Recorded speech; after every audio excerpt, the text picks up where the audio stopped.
In this session, I want to teach you three very simple ways of representing products. All three are simple, two-dimensional representations of a three-dimensional object. The first is a single, straight-on view of a single face of the object. The second is called orthographic projection, and it shows three different projections of the top, front, and side of the object. The third is the cross-sectional view. A single straight-on projection of the object works well when the other dimensions are not too complex, or when they are obvious or implied. For instance, imagine we wish to draw this corkscrew. While the object seems complex, most of its geometry can be expressed by viewing it from the side. The top and end views are not too important. They're implied and somewhat obvious to the viewer. To draw a single straight-on projection, you first pick the view that will communicate the most information about the object, in this case, the side view. Next, you sketch the form, paying attention to relative proportion, shape, and relative position of the elements. In this case, I'm just drawing by eye. Once you have the shape approximately right, you ink over the edges and erase your reference sketch.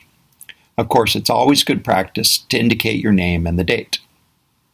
You can see that with a single projection of a single side of the object, you can get a very good sense of the three-dimensional geometry of this corkscrew.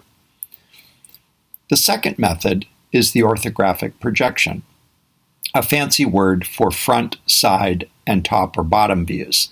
That is, the X, Y, and Z views.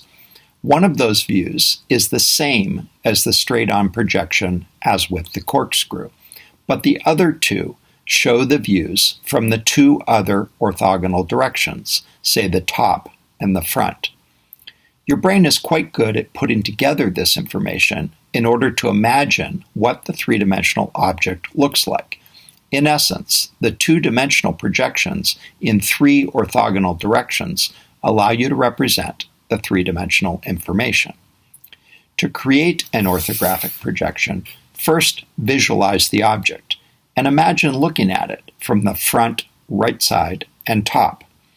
The three views are arranged as if each were a hinged side of a block and unfolded from one another to lie flat on the page. Hopefully you can see that with just these three two-dimensional views, you can infer what the three-dimensional geometry of this flashlight actually is. The third type of sketch is the cross-section. It also just shows the information in a two-dimensional plane, but represents what the face of an imaginary slice through an object would reveal. A cross-section is used to communicate what's inside, information that's not readily observed from the outside views, as in the orthographic projection. In this example, the sketch is intended to communicate how holes might be used to reduce the material used in a cast ice cream scoop. To create a cross-section, imagine a slice through the object. For instance, imagine that we were to slice through an egg the long way. What would we see if we looked at the sliced face? In a cross-section, we usually fill in, color, or crosshatch to indicate a solid region that was sliced through. Often the different regions are labeled, as shown here.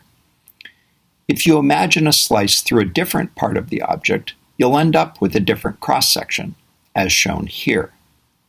Just for fun, let's see what the actual sliced face looks like. Based on the location of the yolk, it looks as if these eggs were cooked with the pointed end down. Again, the cross-section is most valuable when you wish to express the geometry of the inside of an object, details which would not be evident from a projection of the outside only. With these three techniques, a simple two-dimensional sketch representing a straight-on projection of one or more faces of an object, or an imaginary face of a slice through the object, can be used to communicate three-dimensional characteristics of the product.